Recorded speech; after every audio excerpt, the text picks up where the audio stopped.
प्रश्नाला. किं तत् ब्रह्म किमध्यात्मं किं कर्म पुरुषोत्तम अधिभूतं च किं प्रोक्तम अधिदैवम किमुच्यते. अर्जुन म्हणाला, हे पुरुषोत्तमा, हे ब्रह्म काय, अध्यात्म काय, कर्म काय, अधिभूत शब्दानं काय सांगितलंय आणि अधिदैव कशाला म्हणतात याची व्याख्या कर. अधियज्ञः कथं कोत्र देहेऽस्मिन् मधुसूदन प्रयाण काले च कथं ज्ञेयोसी नियतात्मभिः. हे मधुसूदना, येथे अधियज्ञ कोण आहे आणि तो या शरीरात कसा आहे आणि अंतकाळी युक्त चित्तानं पुरुष तुम्हाला कसं जाणतात हे कृपा करून मला सांगा. श्री भगवानुवाच अक्षरं ब्रह्म परमं स्वभावोऽध्यात्ममुच्यते भूतभावोद्भवकरो विसर्गः कर्म संज्ञितः. श्री भगवान म्हणाले, परम अक्षर ब्रह्म आहे. आपलं स्वरूप अर्थात जीवात्मा अध्यात्म या नावानं सांगितला जातो आणि तसंच भूतांचे भाव उत्पन्न करणारा जो त्याग आहे तो कर्म या नावानं संबोधला जातो. अधिभूतं क्षरो भावः पुरुषश्चाधिदैवतम् अधियज्ञोऽहमेवात्र देहे देहभृतांवर. उत्पत्ती विनाश असलेले सर्व पदार्थ अधिभूत आहेत. हिरण्यमय पुरुष अधिदैव आहे आणि हे देहधाऱ्यांमध्ये श्रेष्ठ अर्जुना, या शरीरात मी वासुदेवच अंतर्यामी रूपानं अधियज्ञ आहे. अंतकाले च मामेव स्मरण मुक्त्वा कलेवरम यः प्रयाति समद्भावम याति नास्त्यत्र संशयः. जो पुरुष अंतकाळीही माझं स्मरण करीत शरीराचा त्याग करून जातो तो साक्षात माझ्या स्वरूपाला प्राप्त होतो, यात मुळीच शंका नाही. यम यम वापि स्मरन् भावं त्यजत्यन्ते कलेवरं तन्तमेवैति कौन्तेय सदा तद्भाव भावितः.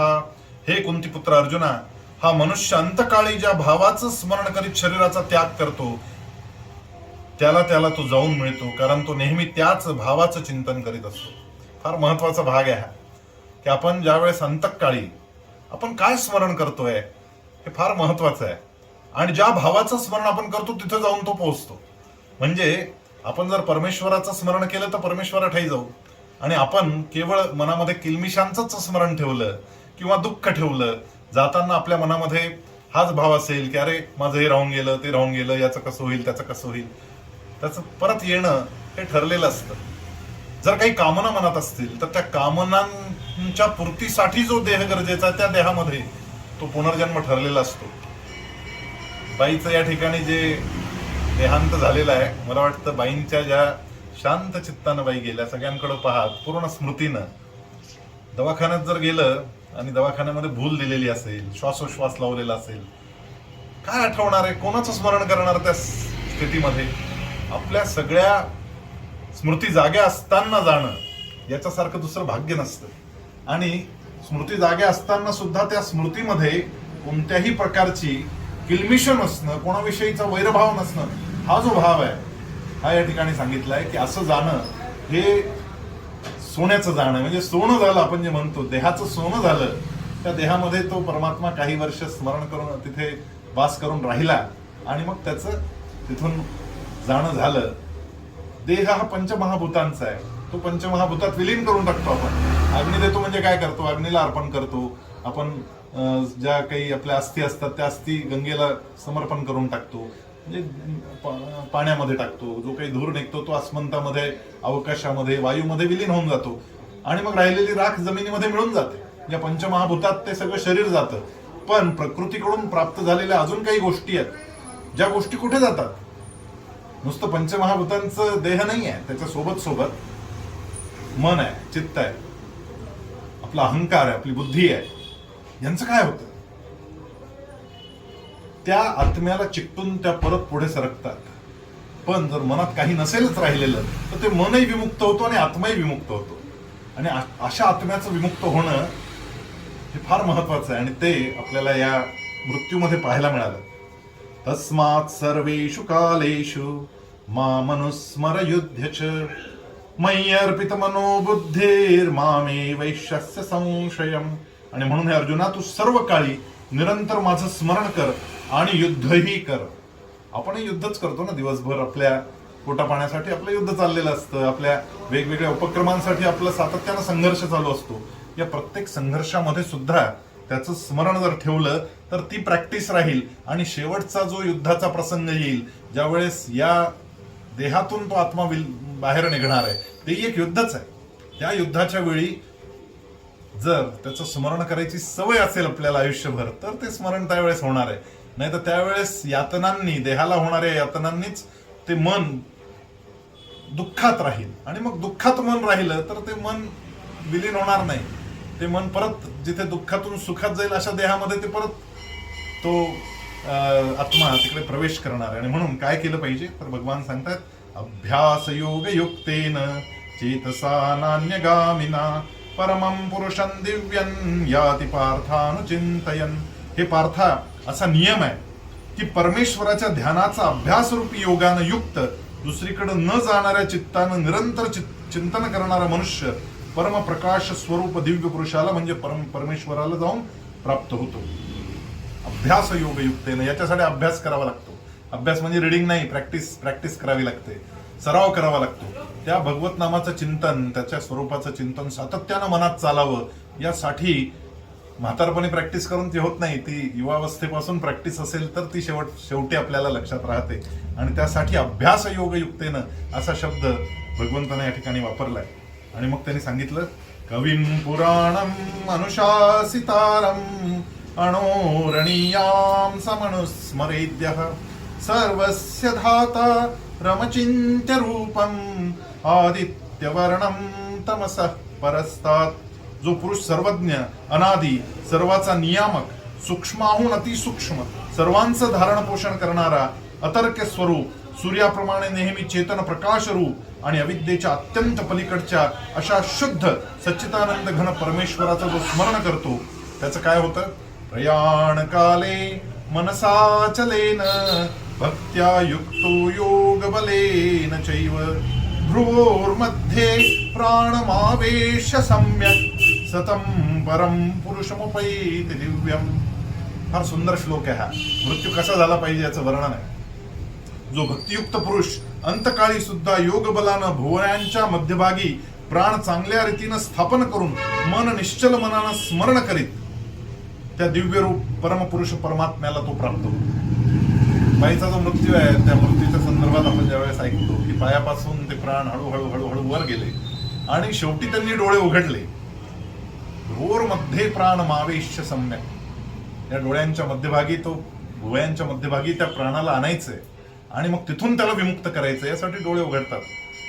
इतका मोठा तो लोट आहे. प्राण बाहेर निघणं काही सोपं काम नाही. तो जो लोट आहे तो बाहेर येतो आणि तो डोळ्यांपाशी येतो, तो भुवयांच्या मध्यभागी येऊन स्थिर होतो आणि मग तिथून त्याचं प्राणोत्क्रमण होतं. हे जे घडतंय ते फार महत्वाचं आहे. यदक्षरं वेदविदो वदन्ति विशन्ति यद्यत्तयो वीतरागाः यदिच्छन्तो ब्रह्मचर्यं चरन्ति तत्ते पदं संग्रहेण प्रवक्ष्ये. वेदवेत्ते विद्वान ज्या सच्चिदानंद घनरूप परमपदाला अविनाशी म्हणतात, आसक्ती नसलेले यत्नशील संन्यासी महात्मे ज्याच्यामध्ये प्रवेश करतात आणि ज्या परमपदाची इच्छा करणारे ब्रह्मचारी ब्रह्मचर्याने आचरण करतात, ते परमपद आता मी तुला थोडक्यात सांगतो. सर्वद्वाराणि संयम्य मनोहृदि निरुध्य च मूर्ध्याधायात्मनः प्राणम् आस्थितो योगधारणाम् ओमित्येकाक्षरं ब्रह्म व्याहरन् मामनुस्मरन् यः प्रयाति त्यजन् देहं स याति परमां गतिं. परमगती कोणाची प्राप्त होते? सर्व इंद्रियांची द्वारं अडवून मनाला हृदयाच्या ठिकाणी स्थिर करून नंतर जिंकलेल्या मनानं प्राण मस्तकात स्थापन करून परमात्म्या संबंधी योग धारणेत स्थिर होऊन जो पुरुष ओम या एकाक्षर अक्षररूप ब्रह्माचा उच्चार करतो आणि त्याचं अर्थस्वरूप निर्गुण ब्रह्म जो मी ज्याचं चिंतन करीत देह टाकून जातो, तो परमगतीला प्राप्त होतो.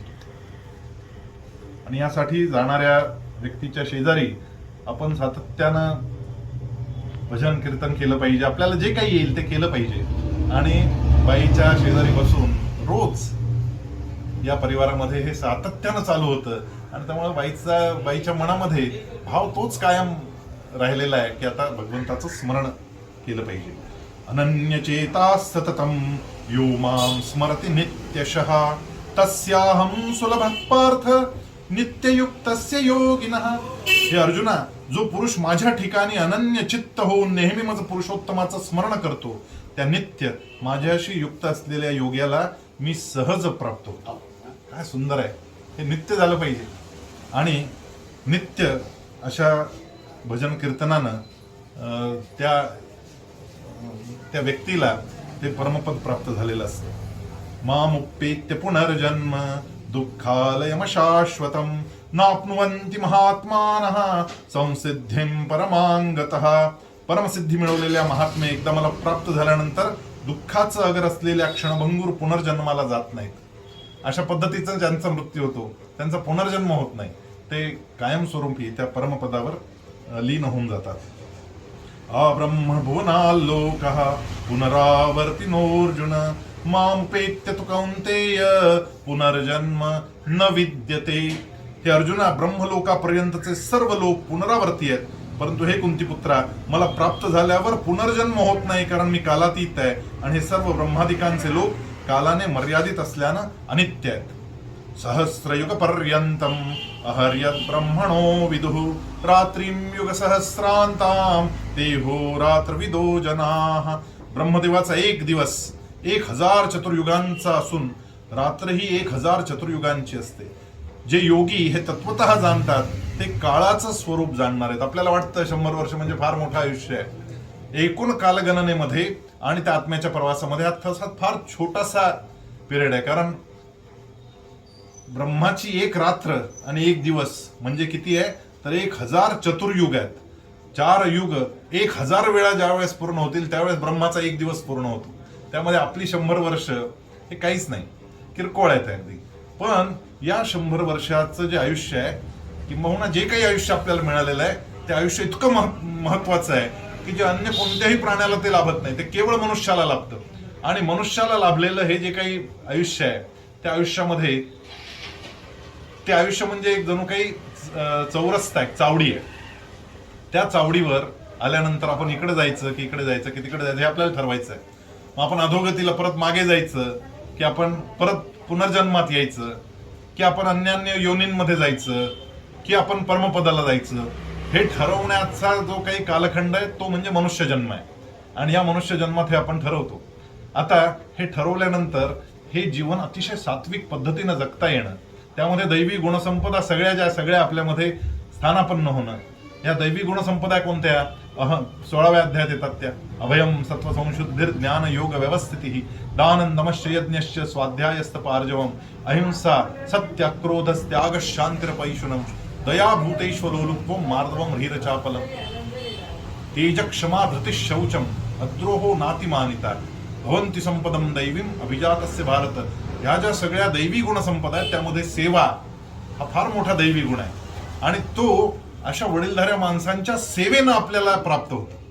आणि त्यामुळे ज्यावेळेस वडीलधाऱ्यांची आपण सेवा करतो त्यावेळेस पुण्य लाभ होतो. म्हणजे काय होतं, तर ती दैवी संपदा आपल्यामध्ये येते. आणि अशा दैवी संपदांनी युक्त झालेलं शरीर ज्यावेळेस पुन्हा अनंतात विलीन होतं त्यावेळेस जो आत्मा आहे तो आत्मा परमपदाकडे जातो.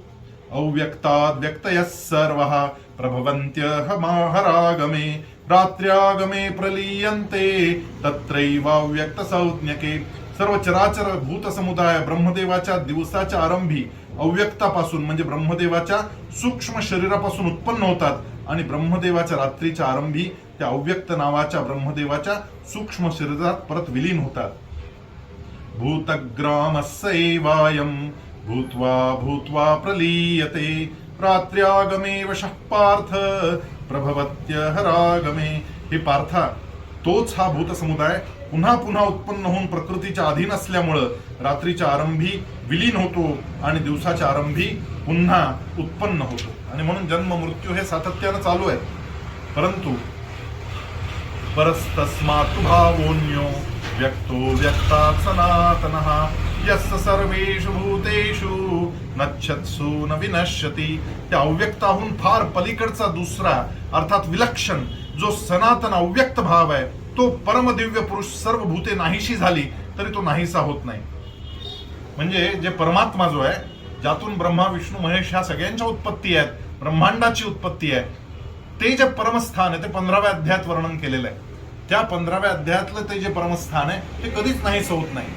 तो परब्रह्म जो आहे तो चिरंतन आहे, तो सनातन आहे, तो तिथेच असतो आणि बाकीच्या सगळ्यांचं येणं जाणं हे सातत्यानं सुरू आहे.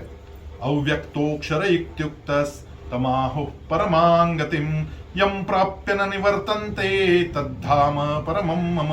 त्याला अव्यक्त अक्षर असं म्हणतात, त्यालाच श्रेष्ठ गती म्हणतात. ज्या सनातन अव्यक्त भावाला प्राप्त झाल्यानंतर मनुष्य परत येत नाही, ते माझे सर्वश्रेष्ठ स्थान आहे. पुरुषस्य परः पार्थ भक्त्या लभ्यस्त्वनन्यया यस्यांतस्थानि भूतानि येन सर्वमिदं ततं. हे पार्था, ज्या परमात्म्याच्या ठिकाणी सर्व भूते आहेत आणि ज्या सच्चिदानंद परमात्म्यानं हे सर्व जग व्यापलंय, तो सनातन अव्यक्त परमपुरुष अनन्य भक्तीनंच प्राप्त होणार आहे. ज्याच्या मनात तो भक्तिभाव आहे त्यालाच ते प्राप्त होतं. आणि यासाठी आपल्याकडे ज्यावेळेस सप्ताह बसतो, ज्यावेळेस मंदिरामध्ये काही उपक्रम असतात, कथा प्रवचन असतात, तिथं जाणं आणि भक्तिभावानं त्या सगळ्या उपक्रमांमध्ये सहभागी होणं हे फार महत्वाचं आहे. मी बाईला भेटायला आलो त्यावेळेस बाईनं सगळ्या त्या जुन्या आठवणी, मग बालाजी मंदिरामध्ये कसे सप्ते व्हायचे वगैरे, या सगळ्या गोष्टी तिच्या मनात अगदी ताज्या होत्या. मला कधी कधी आश्चर्य वाटतं की न शिकलेली मंडळी, त्यांना हे संस्कृत वाचता सुद्धा येत नसावं, परंतु ती मंडळी भगवद्गीता जगून गेली आणि आपल्याला शिकतं केलं, आपल्याला वाचायला शिकवलं आपल्या आई वडिलांनी, पण आपण काही त्याला हात लावत नाही. ज्यांना वाचायला शिकवलं नव्हतं त्यांनी जीवन गीतेप्रमाणे जगून ते गेले. आपणही थोडंसं ते गीता थोडंसं वाचलं पाहिजे. किंचित गीता, थोडीशी गंगाजल लव कनिका पिता, थोडंसं गंगाजल, या दोन गोष्टी जर जीवनामध्ये आल्या तर काय होतं? सकृदपि यस्य मुरारी समर्चा तस्य यमः किं कुरुते चर्चा. त्याची यमाला चर्चा करता येत नाही, कारण यम नाही, त्याला प्रत्यक्ष भगवंतच आपल्यापाशी येऊन जातात. त्यामुळे असा मृत्यू जर यायला हवा वाटत असेल तर गंगाजल आणि गीता या दोन गोष्टींचं प्रचंड मोठं महात्म्य आपल्याला सांगितलंय. यत्र काले त्वनावृत्तिम आवृत्तिम चैव योगिनः प्रयाता यान्ति तं कालम वक्षामि भरतर्षभ. हे अर्जुना, ज्या काळी शरीराचा त्याग करून गेलेले योगी परत जन्माला न येणाऱ्या गतीला प्राप्त होतात आणि ज्या काळी गेलेले परत जन्माला येणाऱ्या गतीला प्राप्त होतात, तो काळ, ते दोन मार्ग आता मी तुला सांगतोय, त्यात ऐक.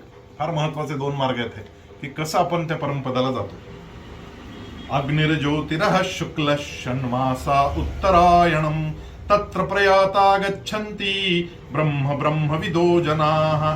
ज्या मार्गात ज्योतिर्मय अग्नीची अभिमानी देवता आहे, दिवसाची अभिमानी देवता आहे, शुक्ल पक्षाची अभिमानी देवता आहे आणि उत्तरायणाच्या 6 महिन्यांची अभिमानी देवता आहे, त्या मार्गानं गेल्यानंतर जे ब्रह्मज्ञानी योगी आहेत ते देवतांकडून क्रमानं नेले जाऊन त्या ब्रह्माला प्राप्त होतात.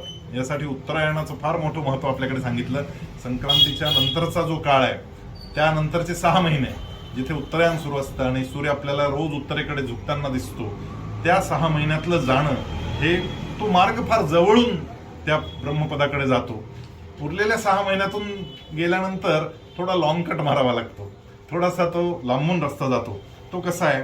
धूमो रात्रिस्तथा कृष्ण षण्मासा दक्षिणायनम तत्र चांद्रमसं ज्योतिर्योगी प्राप्य निवर्तते. ज्या मार्गात धुराची अभिमानी देवता आहे, रात्रीची अभिमानी देवता आहे, कृष्ण पक्षाची अभिमानी देवता आहे आणि दक्षिणायनाच्या 6 महिन्यांची अभिमानी देवता आहे, त्या मार्गात मेल्यानंतर गेलेला सकाम कर्म करणारा योगी वरील देवदत्तांकडून नेला जातो. पुढे तो चंद्रतेजाला प्राप्त होतो, स्वर्गात आपल्या शुभकर्मांची फळं भोगून परत येतो. शुक्ल कृष्णे गती हेते जगत शाश्वते मते एकया यात्यनावृत्तिम अन्यया वर्तते पुनः. कारण जगाचे हे 2 प्रकारचे शुक्ल आणि कृष्ण अर्थात देवयान आणि पितृयान मार्ग सनातन मानले गेलेले आहेत. यातील ज्या मार्गाने गेले असताना परत यावे लागत नाही, अशा मार्गाने गेलेला त्या परमगतीला प्राप्त होतो आणि दुसऱ्या मार्गाने गेलेला पुन्हा परत येतो, म्हणजे जन्म मृत्यूला प्राप्त होतो. नैते स्मृती पार्थ जानन योगी मुह्यति कश्चन तस्मात् सर्वेषु कालेषु योगयुक्तो भवार्जुन. हे पार्था, अशा रीतीनं या 2 मार्गांना तत्वतः जाणल्यानंतर कोणीही योगी मोह पावत नाही आणि म्हणून हे अर्जुना, तू सर्व काळी समबुद्धी रूप योगानं युक्त हो, अर्थात नेहमी माझ्या प्राप्तीसाठी साधन करणारा हो, योगी हो, योग युक्तो भवार्जुन. योगयुक्तो, योग म्हणजे काय तर समत्वम योग उच्यते, समत्वाला योग म्हटलेलं आहे. मग समत्व म्हणजे काय तर बॅलन्स राहणं. सुखदुःखे समे कृत्वा, सुख आणि दुःखात सुद्धा सम राहता आलं पाहिजे, बॅलन्स राहता आलं पाहिजे. सुखदुःखे समे कृत्वा लाभालाभौ, लाभ असेल किंवा अलाभ असेल म्हणजे हानी असेल, जया जयऊ, जय असेल किंवा पराजय असेल. तुल्य निंदा स्तुतिर्मौनी, स्तुती केली कोणी निंदा केली तरी सुद्धा सम राहता आलं पाहिजे. संतुष्टो येन केनचित, सदा सर्वदा संतुष्ट राहता येणं हा फार महत्वाचा भाग आहे. आणि ही जी संतुष्टी आहे ही आपल्या मनाला प्रकाशित करून टाकते, आनंदाचा झरा उघडून टाकते.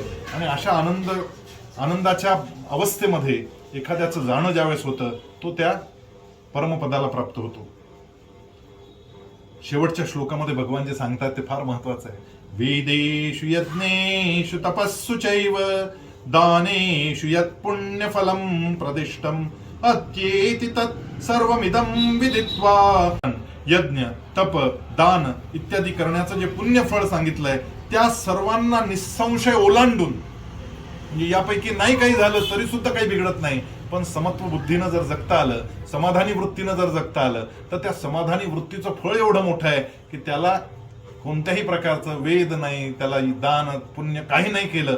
केवळ समाधानी वृत्ती जरी मनात असली, तो समत्व भाव असला, कोणाविषयीचा वैरभाव मनामध्ये नसला, सगळ्यांविषयीची मैत्री आणि करुणा मनामध्ये असेल, मैत्र करुणा एवच, सगळ्यांविषयीची मैत्री, सगळ्यांविषयीची करुणा, कोणाविषयीचा दुस्वास नाही, कोणाविषयी किलमिश मनामध्ये नाही, शत्रुत्वाच्या भावनेचा तर विषयच नाही, असं ज्याला जगता आलं त्याला बाकीच्या गोष्टी नाही जरी जमल्या, त्याने वेदांचं पठन केलं नसेल, त्याने यज्ञ तपदान इत्यादी केलं नसेल, त्यातून मिळणारं पुण्यफल प्राप्त केलं नसेल तरी सुद्धा या सर्वांना निसंशय ओलांडून तो जातो आणि सनातन परमपदाला तो प्राप्त होतो. इतका महत्वाचा भाव योगयुक्त राहण्यामध्ये सांगितला. योगयुक्त म्हणजे समत्व भावामध्ये राहायला हे सांगितलेलं आहे. आणि असा हा अध्याय 8वा अध्याय फार महत्वाचा अध्याय गीतेमधला. हा अध्याय इथे पूर्ण होतो. ओम तत्सदिति श्रीमद्भगवद्गीतासु उपनिषत्सु ब्रह्मविद्यायां योगशास्त्रे श्रीकृष्णार्जुन संवादे अक्षर ब्रह्म योगो नाम अष्टमोध्याय. हा 8वा अध्याय अक्षर ब्रह्म या नावानं जाणला गेलेला अध्याय. आणि यामध्ये मृत्यूचं रहस्य भगवंतानं सांगितलं की मृत्यू यावा तर तो कसा यावा. आणि मला वाटतं आपल्या घरामध्ये आता सगळ्यांनी जो अनुभवलेला मृत्यू आहे की सगळ्या संसाराच्या सगळ्या जबाबदाऱ्या पूर्ण केल्यानंतर अत्यंत आनंदात समाधानात भगवत चिंतन करत करत बाईचा जो देहांत झाला तो यापेक्षा वेगळा काय असू शकतो. आपल्या घरात आपण गीता जगलेली आपण पाहिली आणि असं जगणं आपल्याला जमावं अशी प्रार्थना त्यांच्या चरणी आपण केली पाहिजे. आणि जर आपल्या पितरांनी आपल्याविषयी चांगल्या भावना मनामध्ये ठेवल्या असतील, जाणारे जे पितर असतात त्यांच्याकडे एक शक्ती असते. ते काही लोक पितर लोकांमध्ये त्यांचा हॉल्ट असतो, तिथे काही दिवस थांबावं लागतं त्यांना आणि तिथून मग ते पुढे जातात. त्या पितर लोकांमधून सुद्धा त्यांच्याकडे एकच ताकद, जी देवांकडे ताकद सगळ्या जगासाठी आहे, पितरांकडे ताकद ती परिवारासाठी आहे. परिवारातल्या लोकांसाठी ते आशीर्वादही देऊ शकतात आणि शापही देऊ शकतात. आपण जर सेवा केली असतील तर आशीर्वाद मिळेल, आपण नसेल केली सेवा तर शाप मिळेल. काय मिळवायचं आपण आपलं ठरवायचं आहे.